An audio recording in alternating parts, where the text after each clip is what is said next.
Programang ito ay rated SPG, striktong patnubay at gabay ng magulang ang kailangan. Tuluyan na ngang masisira ang tiwala ni Tanggol sa oras na malaman niyang nakikipagsabwatan pala si Divina kila Mayor Roberto. Madidismaya dito si Tanggol kapag sa oras na trinaydor siya ni Divina at nabayaran na ito ni Roberto.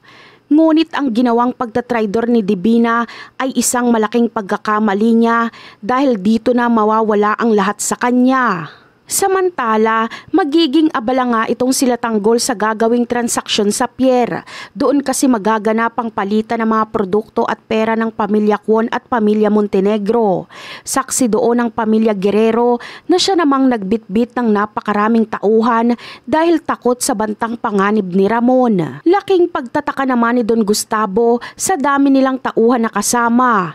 Ngunit ayon kay Roberto ay sinadya yun dahil pinaghahandaan niya ang maaaring gawin sa kanila ni Ramon.